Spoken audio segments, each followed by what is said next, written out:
அதிசயங்கள் செய்கிறவர் நம் அருகில் இருக்கிறார்.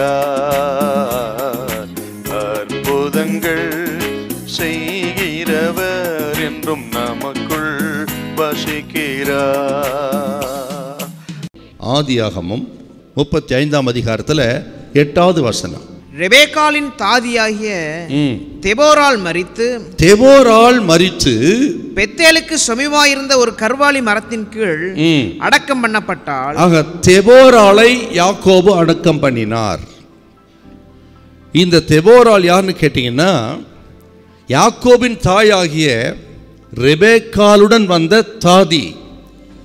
ரெபேக்காள் மரித்து விட்ட அந்த சமயத்தில், ஆனால் வயது முதிர்ந்த இந்த தெபோராள் யாக்கோபோடு வருகிறாள். யாக்கோபோடு கடைசியில் இருந்துவிட வேண்டும் என்று அந்த ஆவலிலே கூடவே வந்தவள் இந்த தெபோராள். இன்னும் சொல்ல போனால், இந்த யாக்கோபை எடுத்து வளர்த்து ஆளாக்கினவளும் இந்த தெபோராள் தான். ஆகவே இப்போது யாக்கோபு லாபான் வீட்டிலேருந்து வரும்பொழுது இவளுக்கு ஆசை, தான் வளர்த்த பையன் கடைசி வரல இன்னும் இருக்கிற கொஞ்ச காலம் யாக்கோபோடு கூடவே இருந்து விடலாம் என்று ஆசையாய் வந்தவள் தெபோராள். இன்னும் தன் தாயின் வீடாகிய லாபான் வீடு 20 வருஷம் இருந்தானே, அந்த வீட்டில் இருந்து வந்தவள் அந்த தாயின் வீட்டுடைய நபர் இவர். இதுக்கு மேலே இவன் லாபான் வீட்டுக்கு போக முடியாது, போகக்கூடாது. 2 பேரும் உடன்படிக்கை பண்ணிட்டாங்க.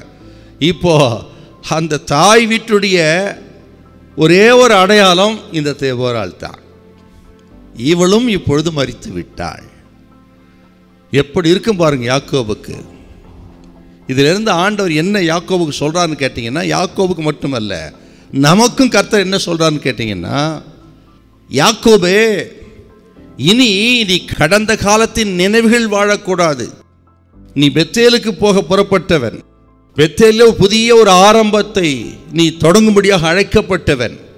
அந்த பெத்தேலில் இருந்து உனக்கு ஒரு அடுத்த லெவலை நான் உனக்கு வைத்திருக்கிறேன், கொடுக்க இருக்கிறேன்.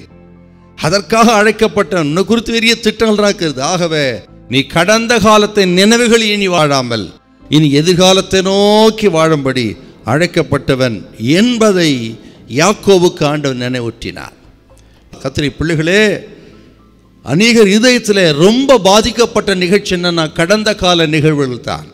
கடந்த காலத்தில் ஏற்பட்ட தோல்வி, கடந்த காலத்தில் ஏற்பட்ட கசப்புகள் ஆகியவைகள் தான் நாம் முன்னேறக்கூடாதபடிக்கு அநேக நேரத்தில் நமக்கு தடையாக இருக்கிறது.